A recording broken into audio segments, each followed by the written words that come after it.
வணக்கம் வீவர்ஸ், மற்றும் ஒரு காணொளி ஊடாக நான் உங்கள் ரொக்சன். இப்ப இந்த டைம்ல இந்த காணொளி என்னத்துக்கு அப்படின்னு பார்த்தா, இது ஒரு நல்ல செய்தி தான். இப்ப இந்த காணொலியை நீங்க பார்த்தா தெரியும், இது இலங்கையில இருக்கிறவங்களுக்கு ஒரு நல்ல செய்தி. அப்படி என்ன நல்ல செய்தின்னு கேக்குறீங்க? அதாவது இலங்கையில திறமையானவர்களுக்கு, அதாவது நடிப்பு திறமையா இருக்கட்டும், பாடல் திறமையா இருக்கட்டும், இல்லாட்டி டான்ஸா இருக்கட்டும், அலசி ஆராய்ச்சி கொண்டிருக்கிறாங்க இப்ப இந்திய தொலைக்காட்சிகள். அதுலயும் இப்ப குறிப்பா ஜீ தமிழ் சரிகமபா நிகழ்ச்சின்ற நிகழ்ச்சியில ரெண்டு சிறுமிகளை, இலங்கையில இருந்து ரெண்டு சிறுமிகளை செலக்ட் பண்ணி இப்ப சரிகமப்பான்ற நிகழ்ச்சி எந்த சீசன்லயும் வரலாறு காணாத டிஆர்பி ரேட்ல ஹையா இருக்கு அப்படின்னு சொல்லி பார்த்தா, இப்ப இலங்கையில இருந்து சென்ற அந்த ரெண்டு நம்மட சிறுமிகளால ஹையா இருக்குன்னு சொல்லலாம். அதுலயும் குறிப்பா மலையத்துல இருந்து சென்ற அந்த இன்னல்கள் கஷ்டங்களுக்கு மத்தியில இப்ப மலையத்தையே திரும்பி பார்க்க வைத்த நம்ம அசானி தங்கச்சி அவங்களும் சொல்லலாம். அதே மாதிரி நம்மட ஜாழ்ப்பாணத்துல கில்மிசா தங்கச்சி, அவங்களோட வாய்ஸ் நாளுக்கு நாள் இப்ப ஜட்ஜிகள் நடுவர்கள் மெய் செலுத்து போறாங்க அவங்களோட வாய்ஸை கேட்டு. இப்ப இன்றைக்கு இந்த வாரத்துக்கான ப்ரமோவும் வந்திருந்துச்சு. அதுல நம்ம கில்மிசா தங்கச்சி பாட்டு பாடி இருந்தாங்க. அதுக்கு நம்மட ஜட்ஜ் சொல்லியிருந்தாரு, நேரா ஆடிஷனுக்கு கொண்டு போய் விட்டா எப்படி வாய்ஸ் டேலண்ட் இருக்குமோ அதே மாதிரி தான் இருக்குன்னு சொல்லி இப்ப லாஸ்டா கில்மிசா தங்கச்சி பாடின பாட்டுக்கு சொல்லியிருந்தாங்க. ஐயா ஓகே, அந்த அந்த சாப்டர் அதோட விட்டுருவோம். நம்ம சரிகமபா ரெண்டு தங்கச்சியும் போயிட்டு ஸ்ரீலங்கால இருந்து போயிட்டு ஸ்ரீலங்காக்கு பெருமை சேர்த்துக்கிட்டு இருக்கிறாங்க. அதே மாதிரி இப்ப அதோட இப்ப இந்திய தொலைக்காட்சி ஜீ தமிழ் ஸ்டாப் ஆகாம இந்தியாவில இருக்கிற ஜீ டிவி மற்றும் ஏசியன் நெட் டிவி இணைந்து சின்ன திரை தொடருக்கான ஒரு செலக்ஷன் ஒன்று நடத்த போறாங்க.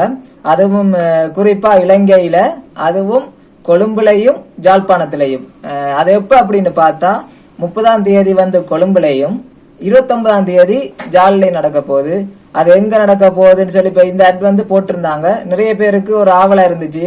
ஏன்னா இப்ப ஜால் எடுத்துக்கிட்டா, இப்ப ஜாழ்ப்பாணத்தை பொறுத்த எடுத்துக்கிட்டா நிறைய பேர் ஷார்ட் பிலிம் நடிக்கக்கூடிய நிறைய பேர், டேலண்டான பேர் நிறைய பேர் இருக்கிறாங்க. எனக்கு தெரிஞ்ச நிறைய அக்காக்கள் இருக்கணும். சோ அவங்களோட டேலண்ட் இப்ப மேல் கொண்ட உலகத்துக்கு எடுத்து காட்டுறதுக்கு இது ஒரு நல்ல வாய்ப்பா இருக்கும். சோ தயவு செய்து எல்லா திறமையான கலைஞர்களும் இந்த போட்டியில கலந்து கொள்ளுங்க.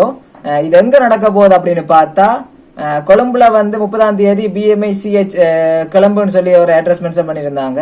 அதே மாதிரி ஜாழ்ப்பாணத்துல எங்க நடக்க போகுது அப்படின்னு பார்த்தா 29ஆம் தேதி காலை 10 மணிக்கு, சரியாக 10 மணிக்கு வலம்புரி ஹோட்டல்ல நடக்க போகுது. இத இந்த சான்ஸை நீங்க ஒருபோதும் ஒரு கலைஞர்களும் திறமையான கலைஞர்களும் மிஸ் பண்ண வேணாம். ஏண்டா இப்ப ஸ்ரீலங்கால இருக்கிற மலையம்ன்றது என்னென்றாலே இப்ப நிறைய பேருக்கு இப்ப தெரிய வச்சது காரணம் நம்ம அசானி தங்கச்சி. அதே மாதிரி இப்ப இலங்கையில இருந்து சென்று நீங்க உங்களோட திறமையெல்லாம் அவங்களுக்கு வெளிப்படுத்தி இலங்கையில இவ்வளவு பெரிய திறமையானவர்கள் இருக்கிறாங்களே அப்படின்னு சொல்லி வியக்க வைக்கிற மாதிரி நீங்க உங்களோட திறமைகளை அவங்களுக்கு எடுத்து காட்ட வேணும். அதே மாதிரி இப்ப இந்த தேர்வுக்கு முதல் படியாக ஒரு வாட்ஸ்அப் நம்பர் தந்திருக்கிறாங்க.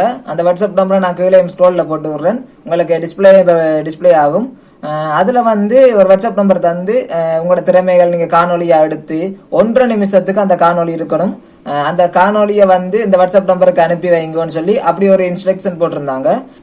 அதே மாதிரி பார்த்தா இப்ப கிட்டடியில டான்ஸ் ஜோடி டான்ஸுக்கு ஒரு தேர்வு போட்டி நடந்திருந்துச்சு. அதுவும் நம்ம ஜாழ்ப்பாணத்துல நடந்தது. அதுல கூட ஜாலை சேர்ந்தவங்க செலக்ட் ஆன மாதிரி ஒரு கதை ஒன்று வந்துச்சு. சோ இப்ப ஜீ தமிழ் மேலும் மேலும் மேலும் மேலும் இலங்கை தமிழர்களுக்கு வாய்ப்பை கொடுத்துட்டு இருக்கிறாங்க. நாம அதை மிஸ் பண்ண கூடாது. இப்ப இந்த இந்திய சின்னத்திரை தொடருக்கான தேர்வுக்கு நடுவர்கள் சொல்லி மென்ஷன் பண்ணியிருந்தாங்க. அதுல முதலாவதாக AM நசீர் டிரெக்டர் அப்படின்னு சொல்லி அவர் ஒரு நடுவராக இருக்கிறாரு. அதே மாதிரி நாகராஜன் சினிமோட்டோகிராஃபர் அவரும் நடுவராக இருக்கிறாரு. ஒஜாஸ் ரஜானி அப்படின்னு சொல்லி அவங்களும் மேக்கப் ஆர்டிஸ்ட், அவங்களும் இப்ப நடுவர்கள் என்று சொல்லி லிஸ்ட்ல அவங்களும் போட்டிருக்காங்க. அதே மாதிரி நம்ம எல்லாருக்கும் டான்ஸ் பார்த்திருப்பீங்க. அதுல நடுவரா இருக்கிற பாபா பாஸ்கர் அவரும் இதுக்கு நடுவரா வராரு. அதே மாதிரி விஜய் ஆனந்த் அவர் ஆக்டர், அவரும் நடுவரா வராரு. சோ நிறைய செலிபிரிட்டி பெரிய பெரிய திறமையானவங்க எங்களை தேர்வு செய்யறதுக்கு வராங்க. இந்தியால இருந்து வந்திருக்கிற நடுவர்களுக்கு முன்னால இப்ப நீங்க செய்ய போற நிகழ்ச்சி அவங்க பார்த்து அப்படி மேற்செலுத்து போகணும். அதுக்கு இப்ப ரொக்சுலக் சேனலால எங்களோட வாழ்த்துக்களை உங்களுக்கு தெரிவிச்சு கொள்றோம். இந்த காணொலி உங்களுக்கு யூஸ்ஃபுல்லா இருந்திருக்கும் நினைக்கிறேன். முடிஞ்ச அளவு இந்த தகவலை எல்லாருக்கும் ஷேர் பண்ணுங்க. உங்களுக்கு வேற மேலும் இதை பற்றி எதுவும் டவுட் இருந்துச்சு அப்படின்னு சொன்னா நான் இந்த போஸ்டர் உங்களுக்கு போட்டு விடுறேன். நீங்க அங்க கான்டாக்ட் நம்பருக்கு கால் பண்ணி கேட்கலாம். அண்ட் ஆல் தி பெஸ்ட் எல்லாத்துக்கும். பாய்.